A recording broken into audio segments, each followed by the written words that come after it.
ছেলে কানান কিংবা তার স্ত্রী, তারা কিন্তু নূহ আলাইহিস সালামের প্রতি ঈমান আনেনি। তার মানে বাবা নবী হয়েও অনেক সময় ছেলে ঈমান আনতে পারেনি, তার ভাগ্যে সেটা জোটেনি। নূহ আলাইহিস সালাম নবী ছিলেন, কিন্তু তার স্ত্রী তার প্রতি ঈমান আনেনি। এজন্য আল্লাহ তাআলা বলছেন, ইন্নাকা লা তাহদি মান আহবাবতা ওয়ালাকিন্নাল্লাহা ইয়াহদি মান ইয়াশা।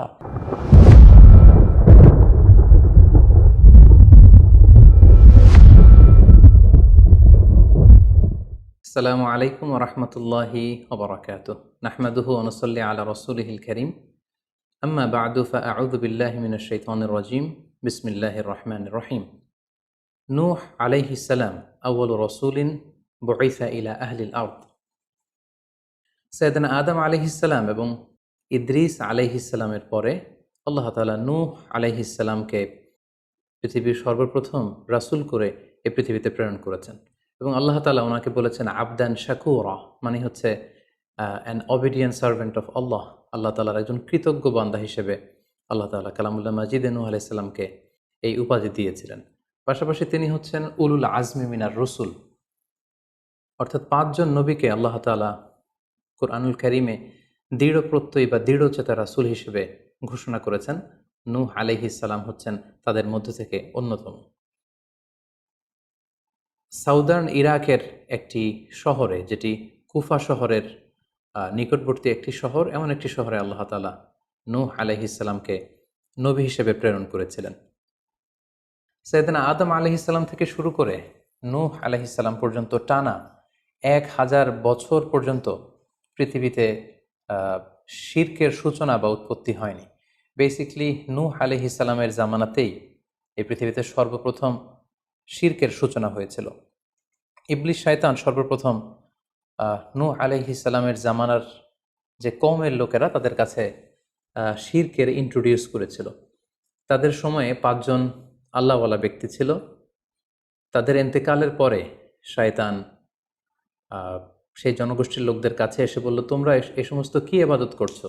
তোমাদের পূর্বপুরুষেরা যেমনভাবে আল্লাহ তাআলার কাছে ইবাদত করে নিজেদেরকে সঁপে দিয়েছিল, তার সামনে তো তোমাদের ইবাদত কিছুই নয়। তোমরা একটা কাজ করো, তোমাদের 5 জন আধ্যাত্মিক পুরুষ বা আল্লাহর প্রিয় বান্দাদের 5টি মূর্তি তৈরি করে তোমরা তোমাদের ইবাদতগাহের পাশে রাখো। ফলে তাদের চেহারা দেখলে তাদের বেশি বেশি ইবাদতের কথা তোমাদের স্মরণ হবে এবং তোমরা আল্লাহ তাআলার ইবাদত করার ব্যাপারে বেশি আগ্রহী হবে। তারা এই শয়তানের মুখরোচক চমৎকার এই কথা শুনে তাদের শ্রেষ্ঠ 5 জন সন্তান বা আল্লাহওয়ালা 5 জন ব্যক্তির 5টি মূর্তি তৈরি করে তাদের ইবাদত গাহের ভেতরে তারা স্থাপন করলো। এবং আসলেই তারা যখন এই 5 জন ব্যক্তিদের মূর্তির দিকে তাকাতো, তাদের আল্লাহ তাআলার ইবাদতের কথা তাদের স্মরণ হতো। ফলে তারা আল্লাহ তাআলার বেশি বেশি ইবাদত করতে লাগলো। এই জেনারেশন এভাবেই বেশি বেশি আল্লাহ তাআলার ইবাদতের মধ্য দিয়ে তারা পার করতে লাগলো। কিন্তু পরবর্তী জেনারেশন যখন আসলো, শয়তান তাদের কাছে এমনভাবে কুমন্ত্রণা বা টেম্পটেশন দিল, ফলে ওই প্রজন্ম তারা আল্লাহ তাআলার এক আল্লাহর ইবাদতকে ভুলে গিয়ে এই 5 জন শ্রেষ্ঠ আল্লাহর ওয়ালির মূর্তির সামনে দাঁড়িয়ে সেখানেই তারা মানত করতে শুরু করলো এবং এক আল্লাহর ইবাদত বাদ দিয়ে সেই মূর্তিগুলোর ইবাদত শুরু করে দিল। এভাবেই সাইয়েদনা নূহ আলাইহিস সালামের জামানাতে সর্বপ্রথম শিরকের সূচনা হয়। পবিত্র কালামুল্লাহ মাজিদে আল্লাহ তাআলা এই ঘটনাটি এভাবে উল্লেখ করেছেন যে নূহ আলাইহিস সালামের জামানায় যারা নেতৃত্ব স্থানীয় ছিল, তারা সাধারণ লোকদেরকে উদ্দেশ্য করে বলতো, ওয়াকালু লা তাযারুন্না আলিহাতাকুম ওয়ালা তাযারুন্না ওয়াদ্দাম ওয়ালা সুওয়াআ ওয়ালা ইয়াগুসা ওয়া ইয়াউকা ওয়া নাসরা।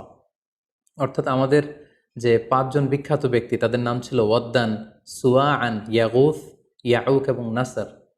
তোমরা এদের ইবাদত ছেড়ে দিও না, বরং তোমরা এদের উপাসনা করতে থাকো। ফলে এই আয়াতও প্রমাণ করে যে নূহ আলাইহিস সালামের জামানাতে সর্বপ্রথম শিরকের উৎপত্তি হয়েছিল। কিন্তু নূহ আলাইহিস সালাম তার জাতিগোষ্ঠীর কাছে এক আল্লাহর দাওয়াত দিয়ে যেতে লাগলেন। তিনি বলতে আরম্ভ করলেন, ইয়া কওমি আবুদুল্লাহ মা লাকুম মিন ইলাহিন গায়রুহু আফালা তাত্তাকুন। হে আমার জাতিগোষ্ঠীর লোকেরা, হে আমার জনগোষ্ঠীর লোকেরা, তোমাদের কি হলো? তোমরা কেন এক আল্লাহর ইবাদত করছো না? তোমরা কি আল্লাহকে ভয় পাও না?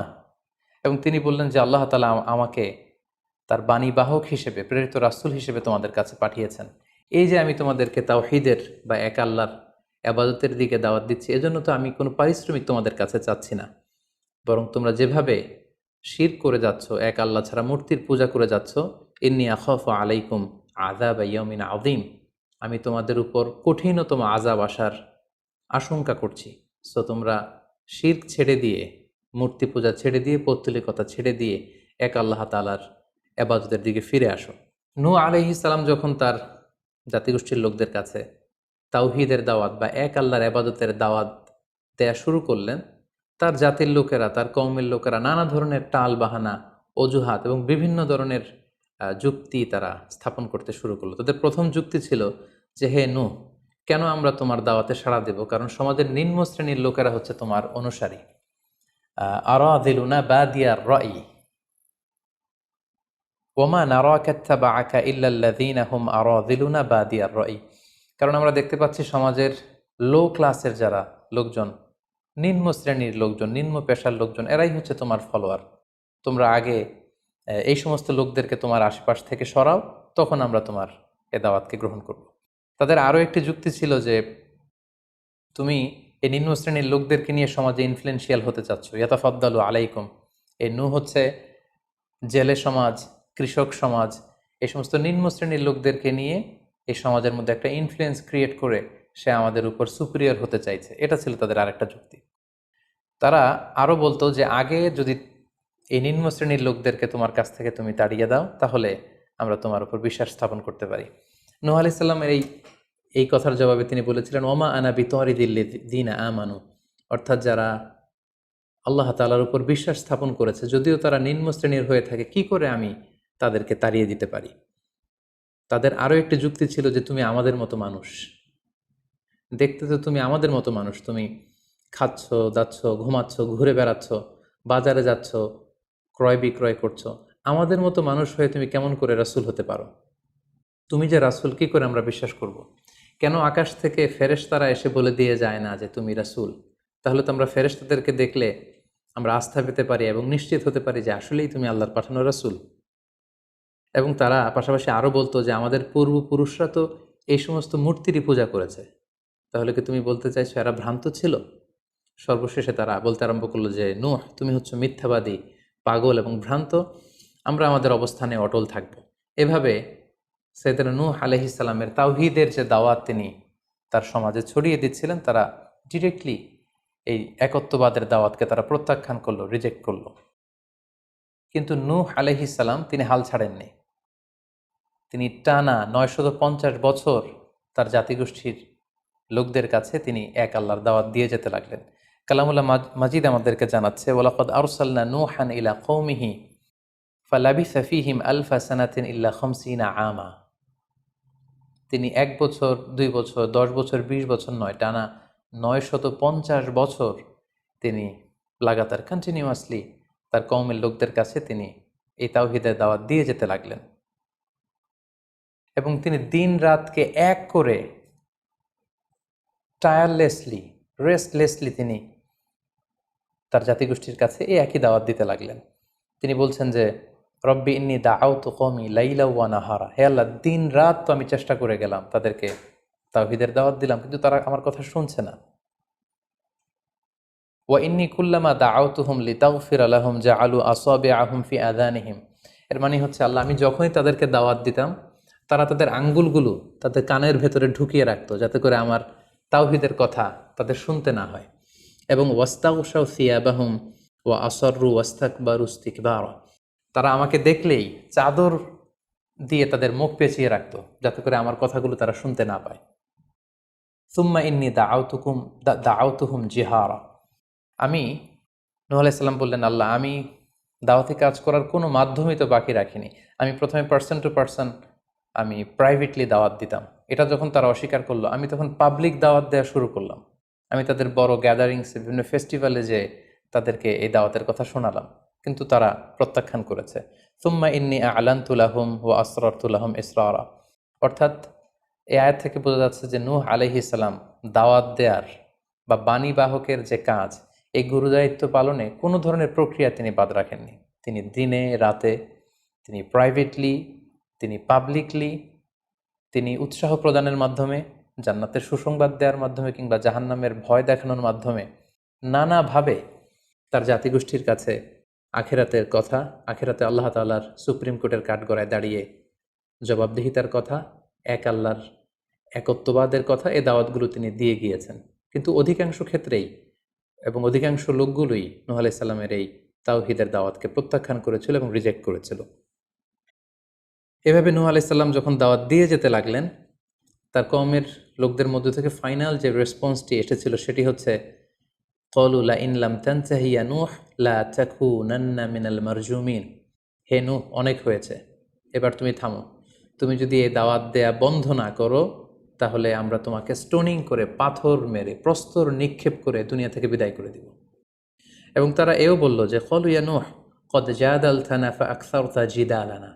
অনেক হয়েছে, তুমি অনেক আর্গুমেন্ট আমাদের সাথে দিয়েছ, অনেক তর্ক বিতর্ক তোমার সাথে হয়েছে, এবার থামো। ফাআতিনা বিমা তাইদুনা ইন কুনতা মিনাস সাদিকিন। তুমি যে আযাবের ভয় দেখাচ্ছ, পারলে সেটা দেখাও। তুমি আমাদেরকে বলছো যে আমরা যদি এক আল্লাহর ইবাদত না করি, আমরা যদি পৌত্তলিকতা না ছাড়ি, তাহলে আল্লাহ তাআলা আযাব দিয়ে আমাদেরকে ধ্বংস করে দিবে। পারলে সেই ধ্বংসলীলা তুমি আমাদের সামনে নিয়ে আসো, পারলে সেই শাস্তি দেখাও, তুমি যদি সত্যবাদী হয়ে থাকো। এবার নূহ আলাইহিস সালাম তাদের এ ধরনের অ্যাটিটিউড দেখে অনেকটা হতাশ হলেন। তিনি তাদের কাছে কোনো প্রতিদান চাইছেন না, তাদের কল্যাণের জন্যই, তাদেরকে জাহান্নামের আগুন থেকে বাঁচার জন্যই তিনি 950 বছর ডেডিকেট করে দিলেন তাদের দাওয়াতি কাজে। কিন্তু তারা যখন এই দাওয়াতি কাজে সাড়া দিচ্ছে না, অবশেষে হতাশ হয়ে নূহ আলাইহিস সালাম আল্লাহকে দোয়া করলেন, আল্লাহ ফাফতাহ বাইনি ওয়া বাইনাহুম ফাতহান। আমি আর পারছি না, আপনি এবার এসপার ওসপার করে দিন, আপনি একটা ফায়সালা করে দিন। অবশেষে তিনি বদদোয়া করে বসলেন, তাদের উপর অভিশাপ দিয়ে ফেললেন, কার্ডস করে বসলেন। তিনি বললেন, রাব্বি লা তাযার আলাল আরদি মিনাল কাফিরিনা দাইয়ারা। হে আল্লাহ, আপনি এমন আযাব পাঠান, আযাব দিয়ে আপনি কাফিরদের আন্ডা বাচ্চা কাউকে আপনি অবশিষ্ট রাখবেন না। পুরো কাফির সমাজ, মুশরিক সমাজকে আপনি আযাব দিয়ে ধ্বংস করে দেন। যদি আপনি তাদেরকে বাঁচিয়ে রাখেন, তাহলে তারা বিশ্বাসীদেরকেও সংক্রামিত করবে এবং তাদের অনাগত প্রজন্ম তারা পাপাচারী হয়ে এই পৃথিবীতে তারা ফাসাদ সৃষ্টি করবে। নূহ আলাইহিস সালাম যখন এরকম বদদোয়া করলেন, আল্লাহ তাআলা নূহ আলাইহিস সালামের এই অভিশাপ বা বদদোয়াকে কবুল করলেন এবং তিনি নূহ আলাইহিস সালামকে জানিয়ে দিলেন, নূহ, তোমার কথা মতো আমি এবার এটার একটা শেষ দেখে ছাড়বো এবং আমি পৃথিবীতে আযাব পাঠাবো। সে আযাবটি হচ্ছে ভয়ঙ্কর ধরনের বন্যা হয়ে যাবে গোটা পৃথিবীতে, মহাপ্লাবন ঘটবে। সো সে প্লাবন থেকে বাঁচার জন্য ওয়াসনাইল ফুলকা বিআইউনিনা ওয়া ওয়াহিনা, অর্থাৎ হে নূহ, তুমি আমার গাইডেন্স বা আমার পাঠানো দিক নির্দেশনা অনুযায়ী তুমি বিশাল একটি নৌকা বানাও বা কিস্তি বানাও বা বিশাল একটি জলতরী বা নৌযান বানাও, যাতে করে এই মহাপ্লাবন থেকে বাঁচার জন্য তুমি বিশ্বাসীদেরকে নিয়ে এই নৌযানে, এই কিস্তিতে, জাহাজে বা এই জলতরীতে, এই নৌকাতে তোমরা আশ্রয় নিতে পারো। আল্লাহ তাআলার পক্ষ থেকে এই আদেশ যখন আসলো, সাইয়েদনা নূহ আলাইহিস সালাম বিশ্বাসীদেরকে নিয়ে বিশাল এক জলতরী বা নৌকা বা বিশাল এক জাহাজ তিনি তৈরি করলেন। নূহ আলাইহিস সালামের কওমের মুশরিক লোকেরা যখন এই জাহাজ বা নৌকা বানাতে দেখলো, তারা হাসাহাসি শুরু করে দিল। কোরআন বলছে, ওয়া কুল্লামা মাররা আলাইহি মালাউম মিন কওমিহি সাখিরু মিন। তারা যখনই নৌকা বানানো, এই কিস্তি বানানো, এই বিশাল জলতরী বানাতে দেখলো, তারা ঠাট্টা বিদ্রুপ করলো। তারা বলল, নূহ, এই মরুভূমির মাঝখানে কোথায় তুমি এই নৌকা চড়াবে? তোমরা যেহেতু নৌকা বানাচ্ছ, পারলে একটা সাগরও বানিয়ে নাও, যাতে করে তোমাদের এই নৌকাকে, এই জাহাজকে তোমরা ভাসাতে পারো। সাইয়েদনা নূহ আলাইহিস সালাম এবং বিশ্বাসীরা আল্লাহ তাআলার উপর অটল থেকে আল্লাহ তাআলার দেয়া দিক নির্দেশনা অনুযায়ী তারা বিশাল নৌকা তৈরি করে ফেললেন। এ পর্যায়ে আল্লাহ তাআলা নূহ আলাইহিস সালামকে জানালেন যে, মহাপ্লাবনের জন্য নূহ তুমি অপেক্ষা করতে থাকো এবং এই প্লাবনটা হবে 40 দিন লম্বা, 40 days long, and the entire world will be drastically flooded. গোটা বিশ্বের এমন কোনো জায়গা থাকবে না, আনাচে কানাচে গোটা বিশ্বটা এই মহাপ্লাবনের আওতায় এসে পৃথিবীর সব প্রাণীগুলো মারা যাবে। সো তুমি কি করে বুঝবে যে আমি কখন এই মহাপ্লাবন পৃথিবীতে দিচ্ছি? সেটার একটা সাইন হচ্ছে, তুমি যখন চুলার ভেতর থেকে ফুরফুর করে, কলকল করে পানি বেরোতে দেখবে, তখনই বুঝবে যে সে টাইমটা চলে এসেছে। তখন তুমি হাত্তা ইদা জা আমরুনা বা ফারাত তান্নুর, চুলার ভেতর থেকে আগুনের পরবর্তীতে, আগুনের বিপরীতে পানি ছুটতে আরম্ভ করবে, তখনই বুঝবে যে সেই সময়টা চলে এসেছে, মহাপ্লাবনের সময়টা একেবারে ঘনিয়ে এসেছে।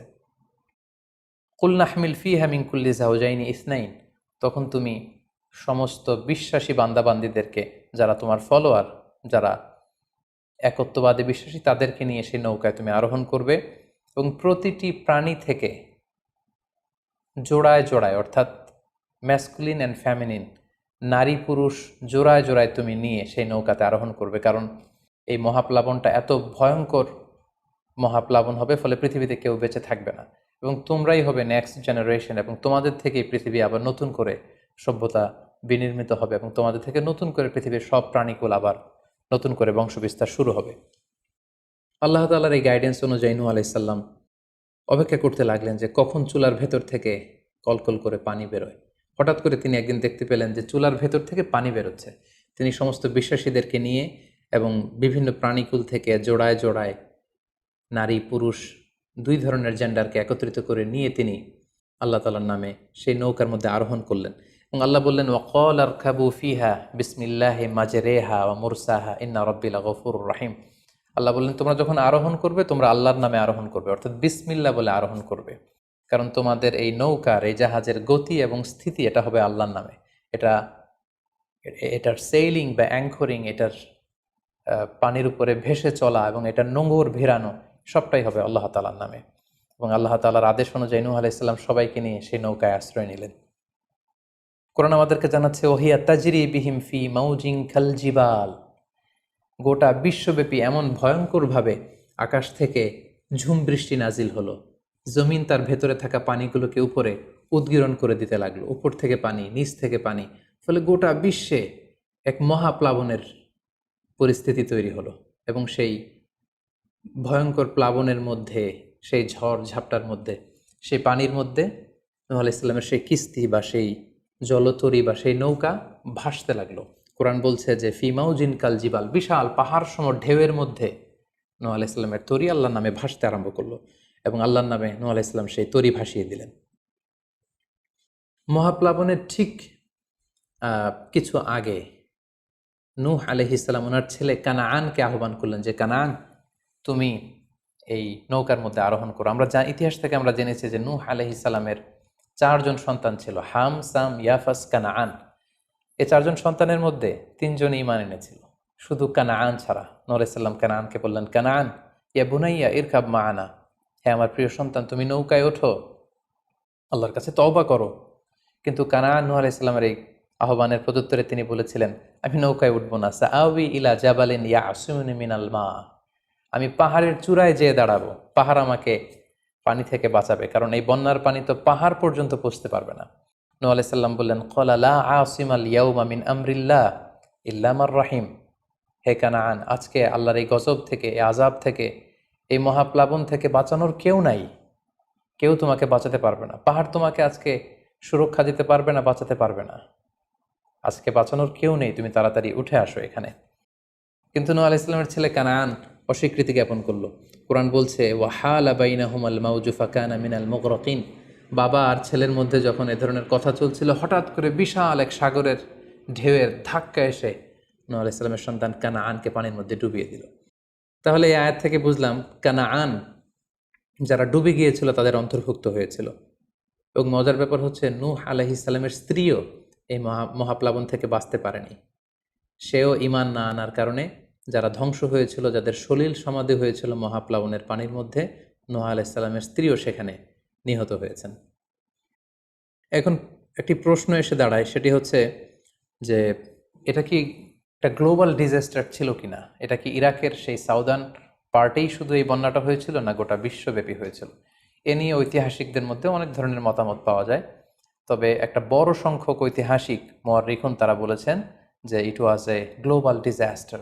এই ফ্লাড, এই বন্যাটা ছিল গোটা বিশ্বব্যাপী। কারণ আল্লাহ তাআলা কোরআনে বলেছেন, নূহ আলাইহিস সালামের বদদুয়ার কথা বলেছেন। নূহ আলাইহিস সালাম বলেছেন যে, রব্বি লা তাযার আলাল আরদি মিনাল কাফিরিনা দাইয়ারা, হে আল্লাহ, এই জমিনে একজন কাফিরকেও আপনি বাঁচিয়ে রাখবেন না। সো এই আর্থ শব্দটা প্রমাণ করে তিনি গোটা বিশ্বের দিকে ইঙ্গিত করেছেন। এবং আল্লাহ যখন জমিনকে ইঙ্গিত করেছেন, ইয়া আরদুবলাই, হে পানি তুমি নিচের দিকে চলে যাও, ফলে এই আর্থ দ্বারা বোঝা যাচ্ছে যে শুধু ইরাকের সেই সাউদার্ন ইরাকের কুফা শহরের পাশেই এই বন্যাটা লিমিটেড বা সীমিত ছিল না, বরং এই ডিজাস্টারটা ছিল একটা গ্লোবাল ডিজাস্টার। গোটা বিশ্বব্যাপী মহাপ্লাবনের পানিতে গোটা বিশ্বের সব সয়লাভ হয়ে গিয়েছিল। 40 দিন এই বন্যাটা কন্টিনিউ করেছে এবং 40 দিনের এই সময়ে মহাপ্লাবনে যত কাফির মুশরিক এবং নূহ আলাইহিস সালামের সময়কালের যত মুশরিক এবং অবাধ্য লোকেরা ছিল সবাইকে আল্লাহ তাআলা এই বন্যার মাধ্যমে ধ্বংস করেছেন। 40 দিন পর আল্লাহ তাআলা আদেশ করলেন, ইয়া আরদু বুলাঈ মাআকি ওয়া ইয়া সামাউ আকলিঈ, অর্থাৎ হে আকাশ তুমি বৃষ্টি বর্ষণ করা এবার স্টপ করো, এবার বন্ধ করো। এবং জমিনকে বললেন, জমিন তুমি যে মাটির ভেতর থেকে পানি বের করছিলে, এই পানি বের করা বন্ধ করে তুমি ভূপৃষ্ঠের উপরে থাকা পানিগুলোকে গিলে ফেলো। ওয়াগীদাল মা, ফলে আল্লাহ তাআলার আদেশের সাথে সাথে পানি বর্ষণ এবং পানি জমিনের ভেতর থেকে বের হয়, এটা বন্ধ হলো। ওয়াস্তাওয়াত আলাল জুদি, নূহ আলাইহিস সালামের এই বিশাল জলতরী বা কিস্তি বা নৌকা জুদি পাহাড়ে যেয়ে থামল। জুদি পাহাড়ে এই তরীর নোঙর ভিড়ল। এখন জুদি পাহাড়টা কোথায়? কিছু কিছু ঐতিহাসিকরা বলেছেন যে ইরাকের মোসেল শহরে একটি বিশাল মাউন্টেন রেঞ্জ রয়েছে, সেই পাহাড়ের একটা অংশের নাম হচ্ছে জুদি পাহাড়। কোনো কোনো ঐতিহাসিকগণ বলেছেন এই জুদি পাহাড়টি আর্মেনিয়াতে অবস্থিত। অনেক ঐতিহাসিকগণ মত প্রকাশ করেছেন যে এটি ইরাকেও নয়, এটি আর্মেনিয়াতেও নয়, বরং এটি তুরস্কের একটি পাহাড়। এবং তারা বিশাল বড় একটি নৌকার খণ্ড দিয়ে ঐতিহাসিকভাবে অনেকেই প্রমাণ করতে চেয়েছেন যে নূহ আলাইহিস সালামের সেই কিস্তির কিছু অংশ আজও সেই পাহাড়ের মধ্যে রয়ে গিয়েছে। সেই জুদি পাহাড়ে যখন এই নৌকাটি ভিড়ল, আল্লাহ তাআলা তখন নূহ আলাইহিস সালামকে আদেশ করলেন, ইহবিত বিসালামিন মিন্না, তুমি এবার শান্তির সাথে সেফলি সাউন্ডলি তুমি এবার সেই জুদি পাহাড়ে তোমরা নামো। ও বারাকাতিন আলাইক, তোমাদের উপর আমার পক্ষ থেকে বারাকা ব্লেসিং থাকবে। ও আলা উমামিম মিম্মা মাআক, এবং তোমার সাথে যারাই আছে সবার জন্য আমার পক্ষ থেকে ব্লেসিং থাকবে। এবং এই বিশাল মহাপ্লাবন থেকে যে আমি তোমাদেরকে বাঁচিয়ে দিয়েছি, শুকরিয়া স্বরূপ তোমরা সবাই পড়ো আলহামদুলিল্লাহ। ফাকুলিল হামদুলিল্লাহ। কোরআন বলছে যে তারা সবাই আল্লাহর প্রশংসা করে সেখান থেকে নেমে আসলো এবং নূহ আলাইহিস সালামকে আল্লাহ তাআলা শিখিয়ে দিলেন, নূহ এবার তুমি পড়ো রব্বি আনজিলনি মুনজালান মুবারাকান ওয়া আনতা খায়রুম মুনজিলিন, অর্থাৎ হে আল্লাহ আপনি এমন জায়গায় আমাদেরকে অবতরণ করুন যে জায়গাটা আমাদের জন্য কল্যাণকর, কারণ আপনিই তো উত্তম অবতরণকারী। ফলে নূহ আলাইহিস সালামের সাথে যারা ছিল বিশ্বাসীরা, তারা এবং তার সাথে প্রাণীকুলের মধ্য থেকে যারা ছিল সবাইকে নিয়ে নূহ আলাইহিস সালাম এই জমিনে বন্যা পরবর্তী মহাপ্লাবন পরবর্তী সময়ে তিনি সবাইকে নিয়ে এই জমিনের মধ্যে আবার নেমে আসলেন।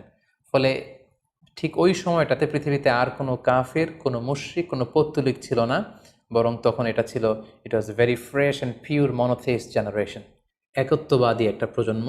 ফলে এখানে ঠিক ঠিক ওই সময়টাতে পৃথিবীতে আর কোনো কাফির মুশরিক আর ছিল না। আমরা আমাদের আলোচনার শুরুর দিকে বলেছিলাম যে নূহ আলাইহিস সালামের 4 জন ছেলে ছিল, হাম, সাম, ইয়াফাস এবং কানাআন। এবং ঐতিহাসিকভাবে এটা ঐতিহাসিক বিভিন্ন ধর্মগ্রন্থ থেকেও এটা প্রমাণিত যে এই 4 ছেলের মধ্য থেকে একজন ছেলে ছিল কানাআন, যে মহাপ্লাবনে মৃত্যুবরণ করেছে, এবং হাম, সাম এবং ইয়াফেস, তাদের মধ্য থেকেই মূলত গোটা বিশ্বে নতুন করে মানব সভ্যতার আবার সূচনা হয়েছে। নূহ আলাইহিস সালামের ছেলে হাম, তিনি আফ্রিকাতে তার পরিবার নিয়ে বসবাস শুরু করেন, এবং ওনার ছেলে সাম, যেখান থেকে সেমাইটিক শব্দটি আমরা বলে থাকি, ওনার ছেলে সাম তার আত্মীয় স্বজন এবং তার বংশধরদেরকে নিয়ে ধীরে ধীরে মধ্যপ্রাচ্য বা দূরপ্রাচ্যের এই এরিয়াতে পরবর্তীতে তারা বসবাস শুরু করেন। এবং ওনার ছেলে ইয়াফেস বর্তমান যে চীন বা তার আশেপাশের যে এরিয়াগুলো আছে সেখানে বসবাস শুরু করেন, এবং সেখান থেকেই মানব ইতিহাস আবার নতুন করে তার পথ চলা শুরু করলো, এবং গোটা বিশ্বে বাচ্চা রিজালান কাসীরা ওয়া নিসা, অনেক নারী পুরো গোটা বিশ্বে সেখান থেকে আবার ছড়িয়ে পড়তে আরম্ভ করলো। এভাবেই নূহ আলাইহিস সালাম একত্ববাদের দাওয়াত দিয়ে নিরলস প্রচেষ্টা করে ওনার জীবনকে তিনি অতিবাহিত করেছেন। সাইয়েদনা নূহ আলাইহিস সালাম ওনার ইন্তেকালের পরে ওনাকে কোথায় কবর দেওয়া হয়েছে এ নিয়ে 2টি মত পাওয়া যায়। প্রথম মত অনুযায়ী ওনাকে মক্কাতে কবরস্থ করা হয়েছে, আরেকটি মত অনুযায়ী লেবাননের কার্ক নামে একটি এরিয়াতে জাবালে দীর, সেই দীর মাউন্টেনের পাশে সাইয়েদনা নূহ আলাইহিস সালামকে কবরস্থ করা হয়েছে। সম্মানিত সুধী, এই ছিল নূহ আলাইহিস সালামের সংক্ষিপ্ত, বর্ণাঢ্য এবং সংগ্রামী জীবন কাহিনী। এ পর্যায়ে আমরা নূহ আলাইহিস সালামের এই স্টোরি থেকে, এই জীবনী থেকে কী ধরনের লেসন, লাইফ লেসন বা শিক্ষা আমরা পেতে পারি যেটা আমরা আমাদের সমাজের সাথে রেলেভেন্ট করতে পারি, আমরা সে বিষয়ে সামান্য কিছু আলোচনা করব। আমরা যারা দাওয়া কাজের সাথে ইনভলভড, তাদের জন্য নূহ আলাইহিস সালামের জীবনীতে আসলে নূহ আলাইহিস সালামের দাওয়া ক্যারিয়ার থেকে নেবার মতো, শেখার মতো অনেক কিছু রয়েছে। তোর মধ্যে থেকে অন্যতম হচ্ছে যে ডাইভার্সিটি অফ দাওয়া অ্যাপ্রোচ। আমরা জানি যে আমরা যারা আল্লাহ তাআলার এই কথাগুলো, কোরআন সুন্নাহর এই মেসেজগুলো পৌঁছে দিচ্ছি, আমরাও কাইন্ডা বাণীবাহকের কাজ কিন্তু আমরা করছি। যেহেতু নবীরা নেই, তাদের অনুসৃত পথকে আমরা ধারণ করে তাদের কথাগুলো আমরা পৌঁছে দিচ্ছি। সো আমাদের এই দাওয়া অ্যাপ্রোচের মধ্যে ডাইভার্সিটি থাকতে হবে। আমরা যেমনি ওরালি দাওয়া কাজ করি, নবীরা ওরালি দাওয়া কাজ করতেন, মৌখিকভাবে মানুষকে দাওয়া দিতেন। এই ওরালি দাওয়ার পাশাপাশি আমরা রিটেন দাওয়ার কাজ করতে পারি, আমরা প্র্যাকটিক্যাল দাওয়া কাজ করতে পারি। অর্থাৎ প্র্যাকটিক্যাল দাওয়াটা হচ্ছে লাইভ দাওয়া। আমার কথা দেখে, আমার আচরণ দেখে, আমার ডিলিংস দেখে মানুষ ইসলামের সৌন্দর্যের প্রতি আকৃষ্ট হবে, এবং এটা খুবই ফলপ্রসূ একটা দাওয়া সিস্টেম। সো আমরা যদি নূহ আলাইহিস সালামের জীবনের দিকে তাকাই, তাহলে দেখব উনি অনেকভাবে এই দাওয়া কাজ করেছেন। উনি প্রথম পার্সন টু পার্সন টার্গেট করে তাকে একা একা বোঝাতেন। এটা যখন কাজ না করতো, প্রাইভেট দাওয়া থেকে উনি পরে সুইচ করলেন পাবলিক দাওয়াতে। কোরআন আমাদেরকে জানিয়েছে যে তার কওমের বিভিন্ন ফেস্টিভ্যালগুলোতে, সেখানকার বিভিন্ন পাবলিক গ্যাদারিংসগুলোতে, সেখানকার বিভিন্ন ক্লাবগুলোতে তিনি যে এক আল্লাহর দাওয়া তিনি সেখানে পেশ করেছেন। পাশাপাশি নূহ আলাইহিস সালাম তার সময়ের সম্ভ্রান্ত ব্যক্তিবর্গ যারা, তাদেরকে স্পেশালি তিনি দাওয়া কাজের আওতায় নিয়ে এসেছেন। এলিট সোসাইটি যারা, আমরা যদি আল্লাহ রাসূল সাল্লাল্লাহু আলাইহি ওয়াসাল্লামের দাওয়া অ্যাক্টিভিটির দিকে তাকাই, তাহলে দেখব যে উনিও কিন্তু সানাদিদে কোরাইশের যারা লিডার শ্রেণী ছিল, গণ্যমান্য ব্যক্তিবর্গ ছিল, তাদেরকে তিনি স্পেশালি দাওয়া কাজ করতেন তাদের সাথে। কারণ আমরা জানি যে একটা সমাজের লিডার যদি ইসলামের পথে আসে, ফলে তার যে লক্ষ লক্ষ ফলোয়ার থাকবে, তারাও তার দ্বারা ইনফ্লুয়েন্স হয়ে তারাও ইসলামের পথে চলে আসবে। এবং আল্লাহ রাসূল সাল্লাল্লাহু আলাইহি ওয়াসাল্লামের জীবনীতে আমরা দেখেছি যে কোনো গোষ্ঠীর বা কোনো কওমের বা কোনো ট্রাইবের গোত্র প্রধান যখন কালিমা পড়ে মুসলমান হয়েছে, তার দেখা দেখি গোত্রের সকল নারী পুরুষ তারাও মুসলমান হয়ে গেছে। দাওয়া কাজ আঞ্জাম দেওয়ার ক্ষেত্রে যারা এলিট সোসাইটি বা সমাজের গণ্যমান্য ব্যক্তিবর্গ যারা থাকবে, তাদেরকে দাওয়া দেওয়ার ক্ষেত্রে আমাদেরকে স্পেশাল এফোর্ট দিতে হবে। কারণ তাদেরকে যদি আমরা ইসলামের পক্ষে, সত্যের পক্ষে কনভিন্সড করতে পারি, ফলে তারা সমাজের আরও অনেক লোককে ইনফ্লুয়েন্স করে ইসলামের সুশীতল বাণীর ভেতরে নিয়ে আসতে পারবে। তো এর মানে এই নয় যারা নিম্ন শ্রেণীর বা যারা সমাজের মধ্যবিত্ত বা নিম্ন মধ্যবিত্ত যে ফ্যামিলিগুলো রয়েছে বা যে সমস্ত লোকজন রয়েছে, তাদেরকে আমরা গুরুত্ব দিব না, ব্যাপারটি এমন নয়। বরং নূহ আলাইহিস সালামের ঘটনা থেকে আমরা বুঝতে পারছি যে একটা হচ্ছে মাস পিপুলদের জন্য দাওয়া, আর একটি হচ্ছে যারা সমাজের উচ্চ শ্রেণী, তাদের জন্য স্পেশালি কিছু টাইম স্পেন্ড করা, তাদেরকে আলাদাভাবে দাওয়া দেওয়া, এবং অথবা তাদের উপযোগী করে দাওয়া অ্যাক্টিভিটি তাদের কাছে যদি আমরা প্রেজেন্টেশন করতে পারি, তাহলে নিঃসন্দেহে তারাও ইসলামের সৌন্দর্যের দ্বারা আকৃষ্ট হবে। নূহ আলাইহিস সালামের এই জীবন কাহিনী থেকে আমরা আরও একটি বিষয় শিখতে পারি, সেটি হচ্ছে দাওয়া কাজে কখনো হতাশ হওয়া যাবে না, নিরাশ হওয়া যাবে না, এবং হাল ছাড়া যাবে না, বরং ভরসা রাখতে হবে আল্লাহর উপর। কারণ আমরা কয় বছর দাওয়া কাজ করে যাচ্ছি, আমরা কতটুকু এফোর্ট দিয়েছি, আমরা কতটুকু টাইম স্পেন্ড করেছি, আমরা কতটুকু স্যাক্রিফাইস করেছি। আমরা যদি নূহ আলাইহিস সালামের জীবনের দিকে তাকাই, তাহলে দেখব যে তিনি টানা 950 বছর টানা লাগাতার তিনি তার জাতিগোষ্ঠীর কাছে দাওয়াতি কাজ করেছেন, কিন্তু তিনি নিরাশ হননি, হতাশ হননি, হাল ছেড়ে দেননি, তিনি ভরসা রেখেছিলেন আল্লাহ তাআলার উপর। সো আমরা যারা দাওয়া কাজ করছি, আমরা ইনস্ট্যান্ট ফলাফলের জন্য যেন বসে না থাকি, আমরা আমাদের দায়িত্বটুকু পালন করব। নূহ আলাইহিস সালামের এই স্টোরি থেকে আমরা আরও একটি বিষয় শিখতে পারি, সেটা হচ্ছে আমাদের কাজ হচ্ছে ইফোর্ট দেয়া, বাট এটার কমপ্লিশন, এটার রেজাল্ট আসবে আল্লাহ তাআলার পক্ষ থেকে। আরবিতে বলা হয় যে আস-সা'য়ু মিন্না ওয়াল ইতমামু মিনাল্লাহ, প্রচেষ্টা করার মালিক আমরা, সফলতা দেওয়ার মালিক হচ্ছেন আল্লাহ। আমি অনেক দাওয়াতি কাজ করছি, কিন্তু আমার দাওয়াতি কাজে কেউ সাড়া দিচ্ছে না, কেউ রেসপন্স করছে না, আমার দাওয়াতি কাজে কেউ ইসলামের প্রতি আকৃষ্ট হচ্ছে না, ইট ডাজন্ট মিন দ্যাট আমি একজন ব্যর্থ দায়ী, না, এটা কখনোই না। বরং আমি সিনসিয়ারিটির সাথে আমার সর্বোচ্চ প্রচেষ্টাটুকুন আমি করছি কিনা, সেটাই হচ্ছে দেখার বিষয়। আমার কত ফলোয়ার, আমার ডাকে কত মানুষ সাড়া দিল, এটা দেখার বিষয় না, বরং আমি আমার রোলটা প্লে করতে পারছি কিনা সিনসিয়ারিটির সাথে, এটা হচ্ছে দেখার বিষয়। এর কারণ হচ্ছে আল্লাহর হাবিব সাল্লাল্লাহু আলাইহি ওয়াসাল্লাম বলেছেন, কিয়ামতের দিন অনেক নবী দাঁড়াবে যাদের ফলোয়ার হচ্ছে হাতে গোনা অল্প কয়েকজন, মানে অল্প কয়েকজন ঈমান এনেছিল। পৃথিবীতে অনেক নবী ছিল, তারা কিয়ামতের দিন দাঁড়াবে, তার বিশ্বাসী উম্মতের সংখ্যা হচ্ছে মাত্র 2 জন। পৃথিবীতে এরকম অনেক নবী ছিল, কিয়ামতের দিন তিনি দাঁড়াবেন, তার উপর বিশ্বাস এনেছিল মাত্র একজন, মানে নবীও একজন, তার প্রতি ঈমানও এনেছে মাত্র একজন। এমনও অনেক নবী কিয়ামতের দিন আল্লাহ তাআলার দরবারে দাঁড়াবে যেই নবীর কোনো ফলোয়ার নাই, যেই নবীর কোনো বিশ্বাসী উম্মত নাই, অর্থাৎ নবী শুধু একা, তার সারা জীবনের দাওয়া কাজে কেউ তার ডাকে সাড়া দেয়নি। তার মানে কি তিনি ব্যর্থ? নেভার, কখনো না। তিনি তার দায়িত্বটুকুন পালন করেছেন, এজন্য তিনি আল্লাহ তাআলার দরবারে তিনি সফল। সো কে আপনার ডাকে সাড়া দিবে, কে ইসলামের পথে আসবে, এটা আমাদের দেখার বিষয় না। আমাদের দেখার বিষয় হচ্ছে আমরা আমাদের দায়িত্বটুকুন পালন করেছি কিনা, আমরা কোরআনের, ইসলামের সুন্দর বিউটিফুল মেসেজগুলো আমরা পৌঁছে দিতে পেরেছি কিনা। That should be hour concern, সেটাই হচ্ছে আমাদের দায়িত্ব। সূরা হুদে নূহ আলাইহিস সালামের ফলোয়ার কত ছিল এ ব্যাপারে আমরা জানতে পারি। আল্লাহ তাআলা বলছেন, ওয়ামা আহমানা মাআহু ইল্লা কালিল, মানে নূহ আলাইহিস সালামের জাতিগোষ্ঠীর হাতে গোনা অল্প কিছু লোক ছাড়া তার প্রতি অন্যান্যরা ঈমান আনেনি। এই অল্প কিছু লোক, তাদের সংখ্যা কত? তাফসির ইবনে কাসিরে এসেছে, সাইয়েদনা ইবনে আব্বাস বলেন যে কানু সামানিনা নাফসান মিনহুম নিসাউহুম, নারী পুরুষ মিলিয়ে 80 জন। Could you imagine that? 950 বছরের দাওয়াতি ক্যারিয়ারে ওনার উপর ঈমান এনেছে মাত্র 80 জন। তার মানে প্রতি 100 বছরে অন অ্যান অ্যাভারেজ 10 জন ওনার উপর ঈমান আনেনি। কিন্তু উনি হচ্ছেন উলুল আজমি মিনার রুসুল, এই মহাবিশ্বের 5 জন শ্রেষ্ঠতম নবীদের মধ্য থেকে তিনি হচ্ছেন অন্যতম। সো আমাদেরকে দেখতে হবে আমরা আমাদের দায়িত্বটুকুন পালন করছি কিনা। কতজন আমাদের ডাকে সাড়া দিল, কতজন আমাদের ফলোয়ার হলো, কতজন ইসলামের পথে আসলো কে আসলো না, সেটা আল্লাহ তাআলা নির্ধারণ করবেন।